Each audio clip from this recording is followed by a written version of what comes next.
Olá, tudo bem? Meu nome é Regilaine Medina e que bom poder novamente gravar mais um vídeo. Hoje falando de um tema assim que fala muito ao meu coração. Hoje eu vou falar sobre o plano da salvação. É o nosso quarto estudo bíblico. Se você não conseguiu assistir os outros vídeos, os passados, né, os 3 vídeos que eu já gravei, você pode entrar lá no YouTube, né, Regilaine Medina, você vai encontrar lá todos os outros vídeos, tá bom? Vamos orar nesse momento para iniciar então o estudo desse tema. Deus bendito, pedimos ao Pai nesse momento a orientação do Teu Santo Espírito para compreender esse tema tão importante para a nossa vida.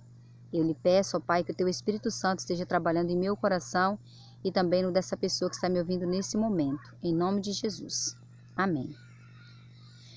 No estudo passado nós falamos sobre a entrada do pecado. E vimos ali que Adão e Eva, mesmo tendo sido orientados a não comer do fruto da árvore da ciência do bem e do mal, né? E aí veio a serpente, né? Que é Satanás, e usou então ali, no caso, Satanás usou a serpente e enganou a Eva enganou Adão e assim o pecado entrou no mundo. Mas qual foi a reação de Deus? Vamos ver aqui em Gênesis, você pode ler Gênesis capítulo 1, e capítulo 2 e capítulo 3, você vai ver desde o início como que foi a criação de Adão e Eva. Nós falamos sobre isso no segundo tema. E já no capítulo 3 de Gênesis mostra ali detalhadamente como foi a queda de Adão e Eva. Mas especificamente no verso 8 de Gênesis, fala qual foi a reação de Deus. Aqui diz assim que quando Adão e Eva ouviu a voz de Deus vindo pelo jardim, ou seja, diz assim, ó, quando ouviram a voz do Senhor Deus que andava pelo jardim na viração do dia, esconderam-se da presença do Senhor, o homem e sua mulher, entre as árvores do jardim. Então, aqueles que amavam estar ao lado de Deus, que gostavam de desfrutar da presença do seu Criador, após o pecado, então, tentaram se esconder de Deus. E aí você vê no verso 9 que Deus chama Adão e Eva. Então diz assim, e o Senhor Deus chamou ao homem e lhe perguntou, onde estás? Será que Deus não sabia onde Adão e Eva estavam? É claro que Deus sabia, mas por que Deus faz essa pergunta? Lembra que eu havia dito para vocês que Deus nos fez livre, Ele nos deu livre-arbítrio, e Ele não pode fazer por nós aquilo que nós não permitimos, porque nós somos livres. Então, quando Deus pergunta para Adão e Eva assim, onde vocês estão? Adão, onde estás? Ele está dando a oportunidade para Adão reconhecer o seu pecado. Dando a oportunidade para Adão dizer o que foi que aconteceu. E aí você continua lendo, né? Eu espero que você pegue e leia aí realmente Gênesis capítulo 3. Adão, ele fala para Deus o que aconteceu. Primeiro ele lança a culpa em Eva e depois Eva lança a culpa na serpente. E assim veio todo o mal, né, as consequências, a mulher passou a ter dores no parto, Adão a terra foi amaldiçoada, então ele teve que trabalhar no suor do seu rosto para comer o pão, a serpente passou então a rastejar, e só que você vê o amor de Deus ali naquele momento. Adão e Eva não morreu naquele dia, não é? Deus havia dito assim, ó, se vocês comerem do fruto da árvore da ciência do bem e do mal, vocês morrerão. Peraí, mas por que Adão e Eva não morreu? Adão viveu ainda muitos anos, né? 920 anos, se eu não me engano, né? Ele viveu muito tempo, mas naquele dia alguém morreu, você sabia disso? Você sabia que houve morte no dia que Adão e Eva pecou? A Bíblia diz que Deus fez roupas para Adão e Eva, roupas da pele de um animal, roupas de pele. Aqui no verso 27 de Gênesis, verso 21, diz assim, fez o Senhor Deus vestimenta de peles para Adão e sua mulher e os vestiu. Deus fez ali então vestimentas de pele para Adão e Eva. Um cordeiro morreu naquele dia, um animal morreu para que fosse tirado a pele e feito a roupa para Adão e Eva.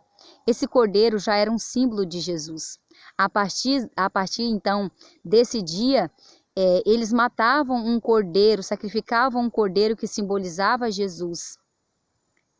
Jesus, ele é o Cordeiro de Deus que tira o pecado do mundo, conforme diz João Batista.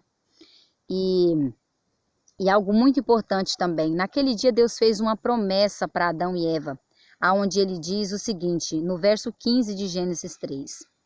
Porém inimizade entre ti e a mulher, entre a tua descendência e o seu descendente. Este te ferirá a cabeça e tu lhe ferirás o calcanhar. Deus diz para a mulher, eu vou pôr inimizade, em forma profética, né? Inimizade entre ti, né, a serpente, que é Satanás, e a mulher, que é símbolo da igreja. E diz assim, ó, e o seu descendente, e da mulher, né, de uma mulher nasceria um descendente que esmagaria o reino de Satanás. Ou seja, Jesus foi prometido ali naquele dia para Adão e Eva.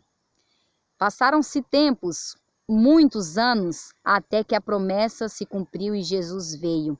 Mas até então era sempre matado, oferecido um cordeiro ali pelo pecado do povo. Nós vamos falar um pouco sobre isso quando nós falarmos sobre o santuário, né? Mas nós vemos que Deus, em sua infinita misericórdia, proveu um meio de salvação para Adão e Eva.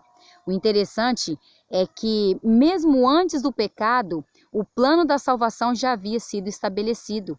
Deus, antes de criar o homem, ele já estabeleceu um plano, no qual, se por acaso o homem pecasse, o Filho de Deus viria e morreria em nosso lugar.